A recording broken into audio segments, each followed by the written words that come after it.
Professora Alfreda, do Departamento de Clínica Odontológica, professora adjunta da UFES, e o tema da sua web é Medicina Periodontal, Problemas Médicos na Cadeira Odontológica. Passo a palavra então para você, Alfredo. Este tema de medicina periodontal traz algumas questões para o dia a dia do cirurgião dentista que consideramos extremamente relevante na sua prática, no sentido de promover saúde bucal, no sentido de ter resoluções de problemas inflamatórios crônicos, problemas agudos bucais, enfim, uma problemática da saúde bucal que nos tem feito debruçar sobre os livros e a bancada de estudo durante esses anos todos, no sentido de trazer alguma ferramenta mais adequada para o nosso dia a dia. Muitas vezes não podemos estar diante de alguns cursos de atualização ou mesmo de pós-graduação, e esse sistema, essa ferramenta, ela nos traz algumas situações bastante favoráveis para discussão entre colegas da profissão, ou mesmo para resolver um problema interno no consultório, para ter uma relevância, uma solubilidade melhor em relação à sua clientela. Medicina periodontal, problemas médicos na cadeira odontológica. O enfoque que estaremos dando aqui, embora seja restrito às doenças periodontais crônicas ou agudas, elas estão relacionadas com aqueles problemas da cadeira odontológica que o periodontista ou o clínico geral que faz periodontia recebe no dia a dia com os problemas médicos, condições médicas sistêmicas, que muitas vezes deixam algumas dúvidas na conduta clínica a ser adotada ou na terapêutica, ou no diagnóstico, ou mesmo até no planejamento.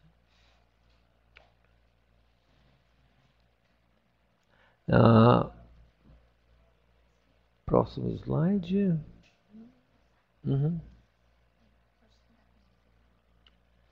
Bom, em primeiro lugar, a gente precisa definir, colocar para vocês o que se trata dessa palavra, desse texto, medicina periodontal, e como que ela surgiu, que circunstâncias nós temos no nosso dia a dia da clínica médica bucal que necessita de atenção cuidadosa do médico bucal, do dentista, do odontólogo, para que a gente possa estar trabalhando melhor o nosso cliente, dando as informações adequadas, apresentando uma resolutividade de nível com evidência científica. Então, medicina periodontal na verdade, trata de micro-organismos da boca que podem afetar a saúde sistêmica. De uma maneira geral, existem dois mecanismos, duas vias que isso pode acontecer, ou seja, de que forma que esses micro-organismos da boca podem chegar a atingir órgãos distantes no corpo humano, ou seja, migração da bactéria para um foco de uma infecção extraoral e o estabelecimento de um quadro inflamatório sistêmico já crônico a partir de uma infecção local, exemplo, uma doença periodontal presente previamente. Então, as evidências que nós temos hoje na literatura, disponibilizadas para a área médica, em especial odontologia, traz este baú de informações, que cada baú ele tem uma caixa específica para dizer para nós o que nós realmente devemos saber em termos de evidência, para poder escolher as melhores evidências para trabalhar com as ferramentas no dia a dia.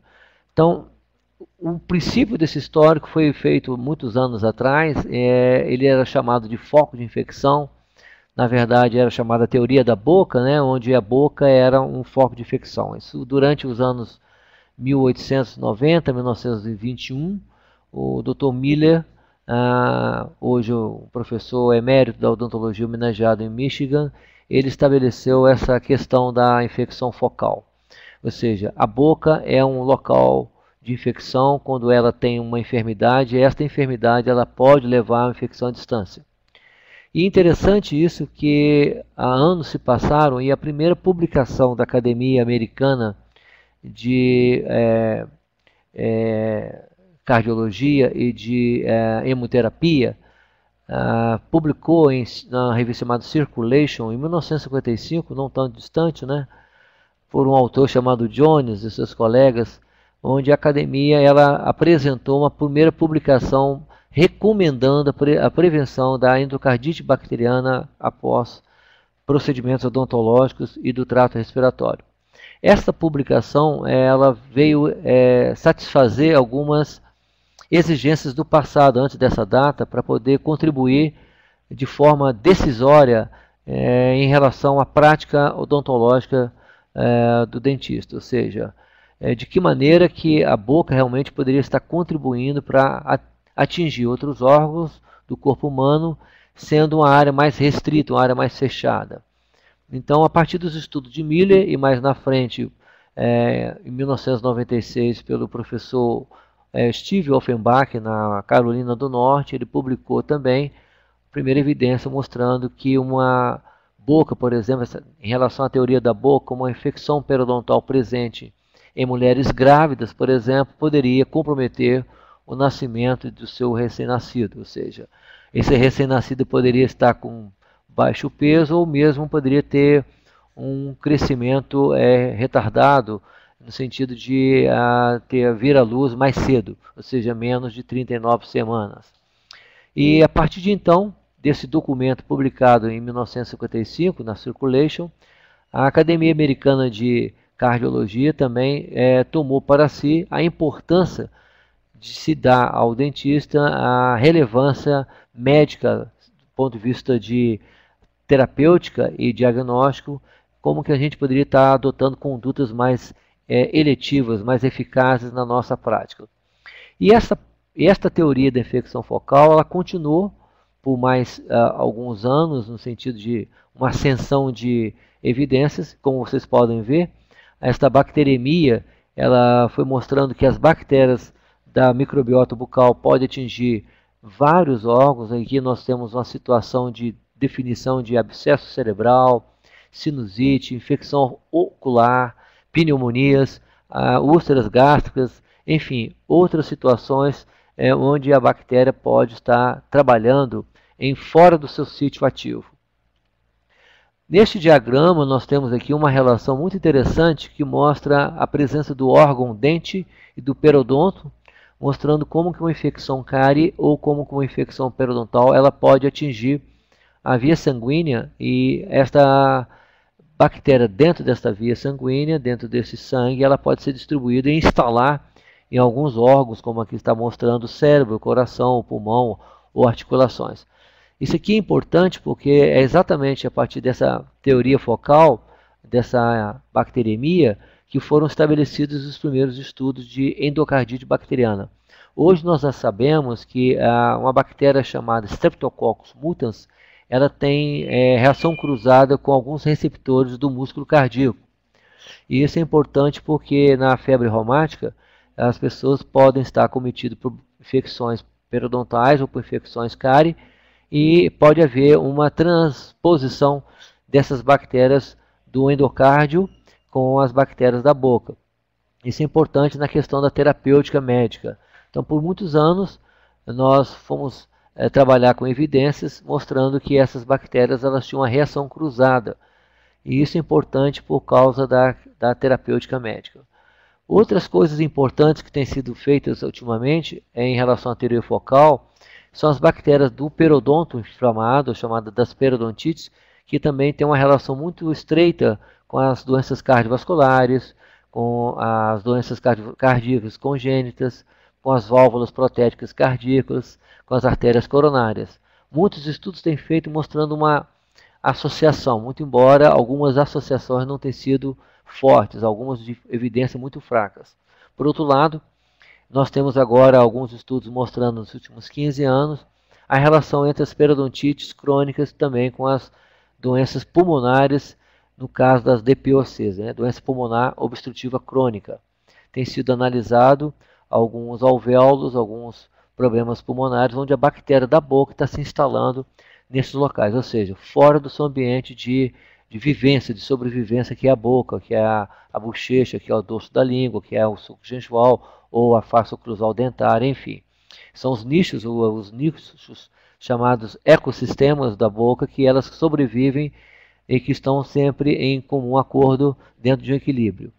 Por outro lado, essa doença periodontal, esses periodontopatógenos, que a gente chama de bactérias que vivem no periodonto, periodontos patógenos, ou seja, causam inflamação, também podem invadir células epiteliais. Esse é um trabalho que foi feito pela doutora Ana Paula Colombo, da Universidade Federal do Rio de Janeiro, e alguns colegas seus, que publicaram em 2007 isso no Journal Periodontology, mostrando que as células bacterianas do periodonto podem invadir células epiteliais, e isso é um problema para nós, porque é uma questão de invasibilidade, e a gente pode ter problemas em mucosas oriundos dessas células bacterianas. Também alguns estudos relacionados com placas de ateroma, ou ateromatose, ou aterosclerose, em relação à doença periodontal, onde foi verificada a presença dessas bactérias também. Embora aqui não esteja citado como autor de relevância, aqui estão citados os estudos mais clássicos, mas eu gostaria de deixar enfatizado que nós temos uma colega no estado do Espírito Santo, a doutora Lenise Zanotti Dias, que ela trabalhou com placas de ateroma em indivíduos que tinham periodontite crônica. E esse trabalho ela publicou no Journal Periodontology, é uma tese de doutorado dela feita na Universidade Federal do Rio de Janeiro. Contou com a ajuda muito grande do professor Rodrigo Rodrigues, do Núcleo de Doença Infecciosa da UFES, e também contou com a presença da professora Violet, da Universidade de Buffalo, nos Estados Unidos. Esse trabalho de bactérias em placas ateromatosa tem sido buscado, investigados todos os dias, e essas placentas da mesma forma, as placentas também têm sido motivo de alvo para essas bactérias. Hoje em dia a gente costuma falar que depois que Offenbach esteve no Brasil no ano de 2000, ele acrescentou para uma palestra de 2.000 médicos que estavam presentes no hotel Sheraton, no Rio de Janeiro. Tinham 2.000 médicos, lá tinham 5 periodontistas, 5 dentistas, 5 periodontistas, ouvindo este biólogo trabalhar com bactérias e placentas e bactérias e placas de ateromatose. Ou seja, ele estava mostrando que as mulheres que tinham infecções bucais grávidas, elas tinham 7 vezes mais chance de ter problemas com seus recém-nascidos relacionados ao peso, ou seja, bebês de baixo peso e também recém-nascidos prematuros. Ou seja, as mulheres que tinham essas infecções, portanto, tinham esses patógenos periodontais, essas bactérias, tinham mais chances de ter esses eventos gestacionais. Em 1996, essa etiopatogenia das infecções periodontais, ela começou a avançar do ponto de vista de evidência científica, mostrando uma relação causa-efeito. De lá para cá, nós não encontramos até o presente momento nenhum estudo sobre causa e efeito. Ou seja, a bactéria da boca, a bactéria do periodonto que está ali, causa, por exemplo, um evento gestacional adverso, ou seja, causa prematuridade, leva a baixo peso. Nós não temos uma comprovação de causa e efeito, não existe nexo causal ainda. Por outro lado, nós temos estudos mostrando associações, fortes associações, e alguns estudos mostrando fracas associações. E isso é importante porque o consultório do médico bucal, do dentista, ele recebe diariamente, semanalmente, gestantes, recebe crianças com infecções gengivais, com infecção cárie, recebe pacientes cardiopatas, hipertensos, diabéticos, controlados ou não controlados, portadores de infecções cárie ou doença periodontal, no mais clássico exemplo, que é a periodontite crônica. E eles precisam de conhecer essas evidências para saber quais são as condutas a serem oferecidas. Da mesma forma que a periodontite crônica tem o seu status de ser uma doença silenciosa, mais silenciosa que ela é a periodontite agressiva, que ela tem sinais clínicos pouco evidentes quando comparado com a periodontite crônica, que apresenta muito placa, muito cálculo, muita inflamação gengival, edemas ou abscessos, aumento de volume, eritema, enquanto que na periodontite crônica esses sinais clínicos e sintomas são pouco presentes. Isto faz lembrar que existe uma gengiva, existe um periodonto literalmente falando, sadio, entre aspas, mas quando você faz a instrumentação para diagnóstico de doença com a sonda periodontal, você logo percebe que a sonda penetra 6, 7, 8, 10, 12 milímetros, e ao fazer uma tomada radiográfica periapical, verifica-se nesse dente que aparentemente tem uma gengiva de coloração normal, aspecto de margem, consistência normal, ele tem uma perda óssea de às vezes 5, 6, 10 milímetros na sua crista óssea alveolar. Isso às vezes é surpreendente para o próprio paciente, porque muitas vezes alega que já tenho visitado e participado de consultas dentárias de rotina e nunca nenhum dentista ou médico bucal disse para ele que ele tinha uma periodontite agressiva, e aquilo se torna um problema muito grande no consultório, não só do ponto de vista de conduta terapêutica, mas do ponto de vista da psique do paciente. Ele entender que nem sempre doenças bucais são de diagnóstico fáceis, rápidos, tais como essa periodontite agressiva, elas são muito mais silenciosas do que as periodontites crônicas. E isso é um problema que o nosso colega dentista lida todos os dias no consultório, seja com adolescentes, seja com adultos jovens. No passado, a ênfase para esta infecção era dado muito para 11 a 13 anos até os 25 anos.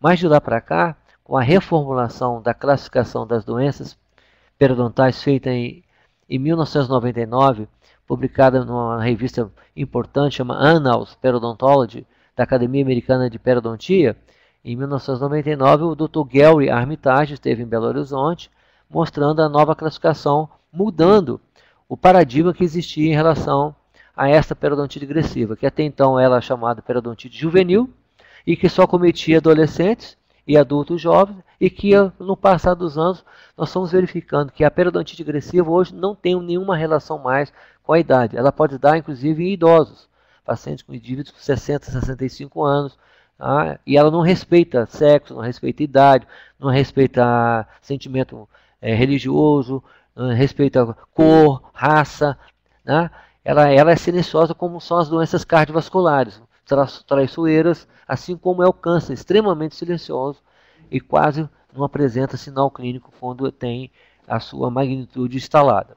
Então, pacientes diabéticos, pacientes hipertensos, pacientes cardiopatas, nefropatas, pacientes que são tabagistas, pacientes que são portadores de fibromialgia e que são portadores de infecções periodontais, o cuidado, a conduta no consultório odontológico precisa ser redobrada.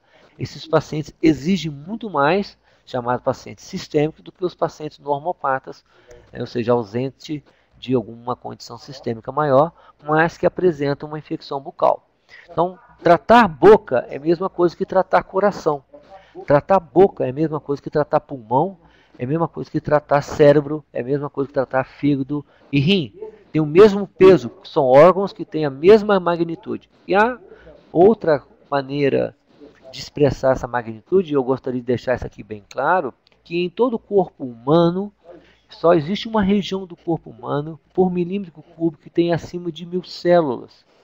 E essa região chama região dentogengival. É o periodonto gengival, é o periodonto ao redor do dente.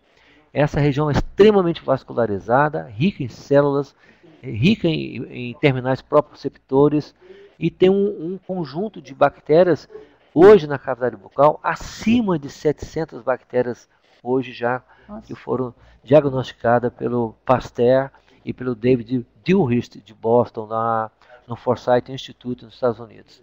Quer dizer, nós estamos de frente de uma situação que indivíduos que têm infecções periodontais, indivíduos que têm outras infecções bucais, tais como os abscessos, infecções cárie, ou pericoronarites, ou infecções endodônticas com lesões apicais ou não, podem desenvolver outras correlações com as infecções periodontais, e isso pode agravar o quadro clínico de uma infecção sistêmica presente ou moderadamente tratada.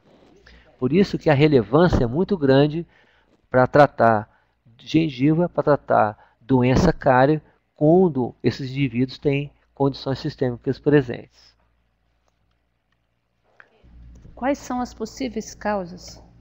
Você já falou, é só relacionado às que você já citou, ou existem umas outras causas para essa periodontite agressiva? Um trauma poderia estar causando isso? Sim. A periodontite agressiva, ela foge do padrão clínico da periodontite crônica, onde o envolvimento, ela tem um envolvimento sistêmico, ela tem uma natureza genética, tem uma natureza em relação a parte de hereditariedade, ou seja, geneticamente esses indivíduos eles são portadores de uma alteração que acontece funcional nos neutrófilos, ou seja, eles são portadores de deficiência de fagocitose, ou seja, o neutrófilo consegue fazer a fagocitose, mas ele leva muito tempo para levar a degradação do antígeno, da bactéria. Degradar, ou seja, destruir aquela bactéria, fagocitar. Ou seja, se precisa correr 100 metros em 1 minuto, esse neutrófilo ele vai correr os 100 metros, mas vai levar 10 minutos para poder atender a sua demanda funcional. Mas existem outros problemas funcionais gravíssimos nos indivíduos que têm periodontite agressiva.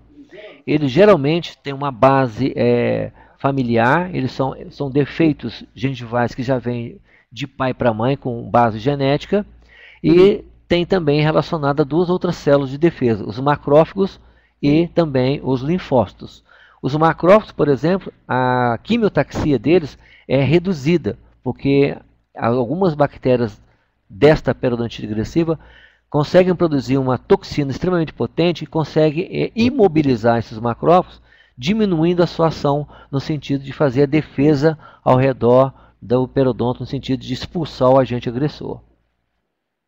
Existem outras deficiências também nesses indivíduos que são relacionadas ao sistema imunológico, ou seja, o sistema de cascata do complemento tem deficiência em algumas proteínas, isso nós já temos verificado.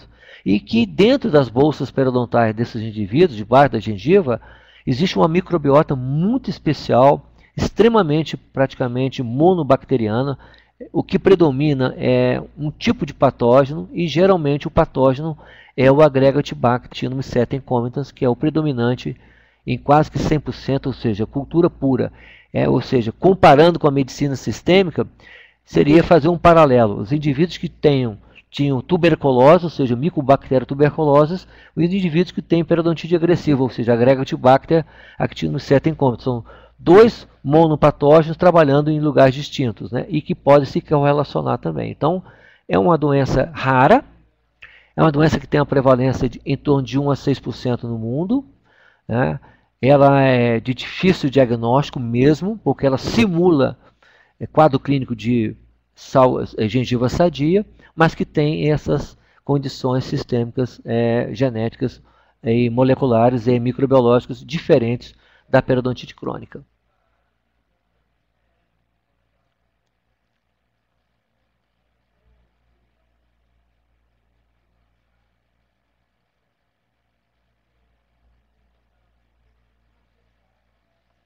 Sim.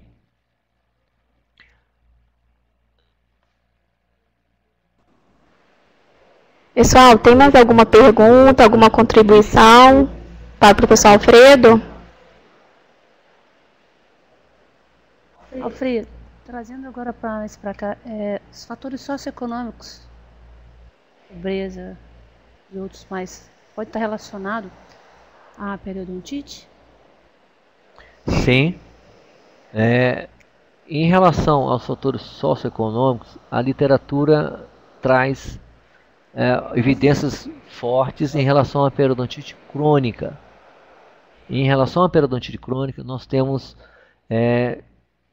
resultados extremamente ricos em relação à relação da doença com o agravo dessa doença e a questão socioeconômica, ou seja, em que faixa etária ou em que faixa econômica e social esses indivíduos estão mais acometidos. Isso na periodontite crônica está bem definido. Já na periodontite agressiva, o que nós temos observado, muito embora ela seja de caráter familiar e tenha uma relação maior nas mulheres do que nos homens, ou seja, uma relação de 3 para 1, ou seja, para cada 4 indivíduos acometidos, 3 são mulheres, 1 é homem, não temos ainda uma base sólida em relação a essa questão socioeconômica. Existem alguns trabalhos na Inglaterra, feito pelo professor Albert Sheehan, é um epidemiologista muito conhecido, e ele é muito conhecido de alguns colegas nossos da Universidade Federal do Rio de Janeiro, como a doutora Ana Tereza Leão, que trabalhou com ele, o professor Paulo Nadowski, da Fiocruz do Rio de Janeiro, teve a oportunidade de trabalhar com ele. Eles trabalharam alguma coisa de periodontite agressivo com algum padrão socioeconômico, relacionando os casos de Londres com os casos do Rio de Janeiro, da Ilha do Fundão e adjacências ali.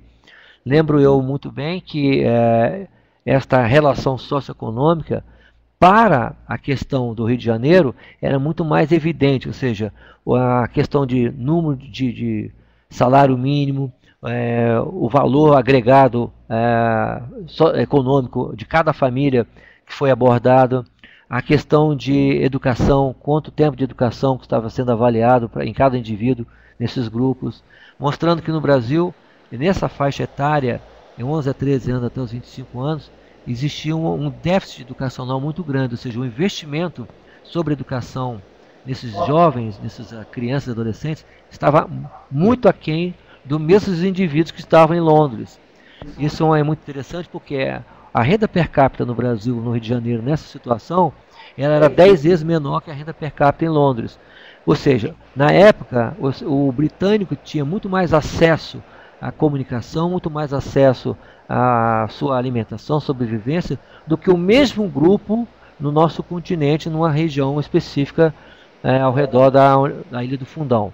Quer dizer, não temos ainda assim sinalizado uma relação muito estreita entre o aspecto socioeconômico na periodontite agressiva quanto o temos hoje na periodontite crônica, que está bem validado.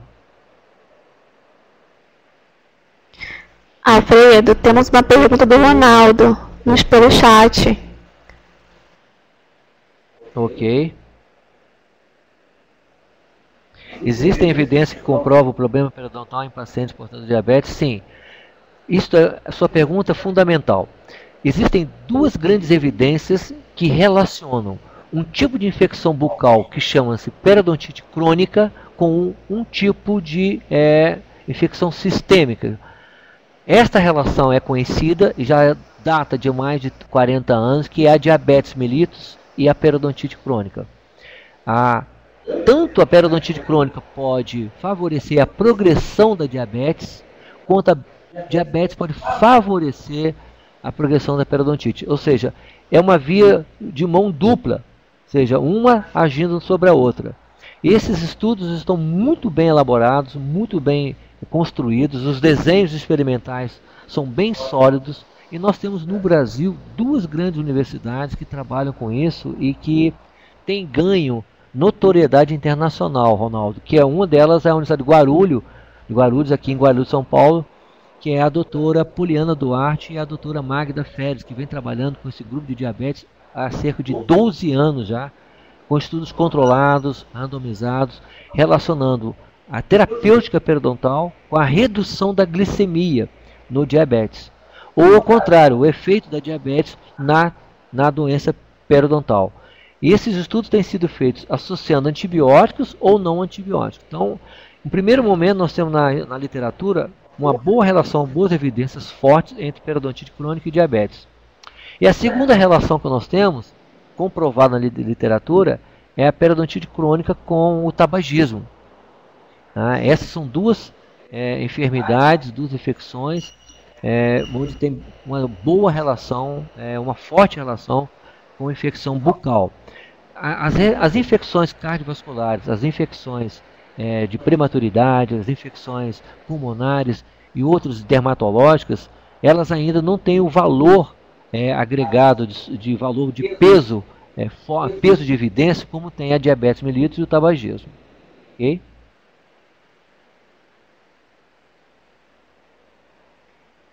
Eu acho que temos outra pergunta, vamos aguardar. Alfredo, você quer complementar mais alguma coisa? Eu gostaria de complementar com a questão do diabetes mellitus, porque essa questão é muito interessante. No consultório odontológico, a visita que mais temos recebido no consultório odontológico é o diabético e o hipertenso. O hipertenso bem controlado, ou ele pode, geralmente o hipertenso bem controlado, ele não só tem uma hipertensão arterial, mas muitas vezes ele tem um problema cardiovascular. E o diabético, às vezes o dentista descobre que a pessoa é diabético no próprio consultório, no exame de rotina. Isso acontece frequentemente, e até mesmo a hipertensão. Recentemente eu recebi a nível de ambulatório na universidade, um senhor de 52 anos de idade, um portador de todos os dentes, o periodonto, a gengiva aparentemente sadia, e após o diagnóstico de sondagem, radiografia, nós percebemos que a tomada da aferição da pressão arterial atingiu 160 por 120. Esperamos mais 10 minutos, aferimos novamente, deu 150 por 110 e depois novamente 150 por 110. Esse indivíduo nunca podia imaginar que aí naquele diagnóstico dentário, diagnóstico gengival, passando por um médico bucal, esse médico bucal poderia dizer que ele tinha sintomas ou sinais clínicos de uma hipertensão arterial. E aquilo foi surpresa para ele, e nós fizemos então um encaminhamento ao nosso colega médico, ao cardiologista, para submetê-lo aos exames laboratoriais, aos exames físicos e complementares. Isso é rotina, assim como outros colegas dentistas fazem rotina do diabético no consultório. Às vezes pega um diabético mal controlado, tem uma conduta de cirurgia de exodontia ou uma cirurgia endodôntica, no sentido de fazer um preparo endodôntico, uma descontaminação endodôntica ou uma raspagem subgengival. Ele está mal controlado e o que acontece? 2 dias depois ele retorna ao consultório com a apresentação de abscessos gengivais, abscessos periodontais, com dor. Isso é muito ruim, porque a diabetes dele acaba sendo piorada. A glicemia já estava baixa, e com esse sistema de glicemia baixa, piora, agrava a função renal, e que altera também a função periodontal. Então isso é muito comum no dia a dia do nosso consultório odontológico, como uma maneira de chamar atenção para esses 2 quadros de pacientes sistêmicos, o diabético e o hipertenso. Daí a importância do trabalho multiprofissional, né, Alfredo? Sim, isso aí é exatamente o que a odontologia moderna, recente do século XXI, vem trazer de ferramenta nova para nós. Ou seja, na verdade, essa proposta ela já existia no século XX, até mesmo no século XIX, mas a sua execução, o seu planejamento e execução em totalidade está tomando muito mais ênfase no século XXI agora, porque a odontologia ela está se encaixando dentro de um panorama médico completo. Ou seja, na verdade a odontologia é uma parte da medicina, a gente não pode destacar a boca dos outros órgãos do corpo humano, por isso que eu venho batendo na tecla que eu sou médico bucal, eu me apresento como médico bucal, médico bucodentário, achava até que nós devíamos trocar o nome de cirurgião dentista para a medicina bucodentária ou bucal, enfim. Isso tem uma conotação muito maior. E a integração da medicina hoje está muito chamando a odontologia no sentido de dar respostas a esses tratamentos crônicos que podem afetar doenças sistêmicas. Ou, ao contrário, doenças sistêmicas que podem afetar os problemas crônicos bucais. E a equipe integrada multidisciplinar hoje é fundamental na questão do reduzir o dano, o agravo, né? Isso é fundamental porque reduz custo, aumenta o poder de saúde pública, melhora a política de saúde pública, faz com que o cidadão tenha áreas, tenha locais privilegiados no sentido de ser atendido por uma odontologia especializada e uma odontologia generalizada, ou seja, atenção primária, secundária e terciária, fazem parte desse contexto de integração multidisciplinar, e isso hoje tem levado um novo parênteses dentro da área médica, ou seja, está entrando agora a bioengenharia, ou a engenharia biomédica, no sentido de fornecer ferramentas para diagnóstico, seja para a área odontológica, ou seja para a área médica exclusiva, no sentido de melhorar preventivamente o diagnóstico precoce de algumas lesões bucais ou do corpo humano. Por isso que essa integração da medicina com a odontologia, ou da odontologia com a medicina, aliás, a odontologia, talvez no passado mais recente, ela já tem feito isso com muito mais propriedade. Ela tem buscado isso talvez com muito mais propriedade. Basta ver os avanços dos programas em saúde coletiva, os avanços dos programas em odontologia hospitalar, que sempre batem a porta pedindo socorro. E isso no passado, isso tinha menos notoriedade, mas recentemente a odontologia conseguiu avançar e hoje ela tem assento nos principais hospitais mundiais, tem assento nas secretarias de saúde, tem assento nas secretarias estaduais, enfim, alguns bancos de conferência mundial, onde tem a medicina engajada para abordar alguma terapêutica nova, a odontologia está sempre presente. A odontologia em seus congressos sempre traz a medicina para fazer uma relação mais próxima entre o médico e o dentista, para colocar mais frente a frente. E agora nós temos outros atores desse cenário. Nós temos um enfermeiro, nós temos o farmacêutico bioquímico, nós temos o fisioterapeuta, o nutricionista, o fonoaudiólogo e o nutricionista. Quer dizer, eles estão integrados e a ideia é que seja um departamento de educação integrada à saúde, né, um DEIS, que seja voltado para tratar todo o indivíduo holisticamente, ou seja, não só a cura clínica, mas também do lado da psique, do lado social, do lado de relacionamento, ou seja, buscar equilíbrio, harmonia nessa relação multidisciplinar. Por isso, doutora Karina, que eu acho que a equipe multidisciplinar hoje ela tem um peso muito importante na adoção de medidas terapêuticas e de medidas de diagnóstico. Por quê? Com esse time, nós podemos avançar a cada dia nos espaços municipais, nos espaços estaduais, para a gente montar um plano de ação maior em relação a desfechos de doenças na boca. Muito bom, Alfredo. A Aniede, ela gostaria que você falasse um pouquinho sobre a relação entre a periodontite e a endocardite infecciosa. Então, este é um tema extremamente palpitante. Endocardite infecciosa bacteriana subaguda, ESBA, e periodontite. Os indivíduos, por exemplo, os indivíduos que são portadores desta endocardite, clinicamente diagnosticados por nossos médicos, colegas médicos, em geral os cardiologistas, quando esses pacientes visitam o consultório, eles precisam ter uma conduta terapêutica, primeiro conosco, junto com um colega médico, para fazer uma abordagem de uma terapêutica antibiótica profilática. Então, antigamente, fazia-se a profilaxia com antibiótico utilizando-se 2 gramas de uma penicilina. Esse é o trabalho clássico do Dejane, de 1997, que caiu por terra depois que o protocolo foi feito usando 1 grama agora de profilático.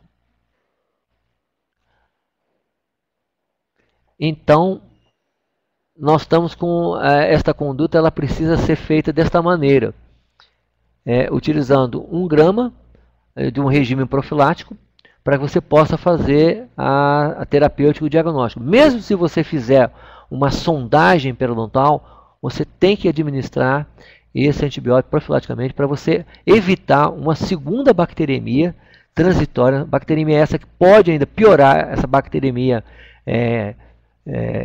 subaguda, essa bacteremia, essa endocardite. Isso é um risco muito grande e você tem que comunicar como conduta ética ao nosso médico, solicitando a autorização dele também, ou seja, um risco cirúrgico, que é o que geralmente nós pedimos, para poder saber se o paciente está apto a diagnóstico invasivo e terapêutica invasiva.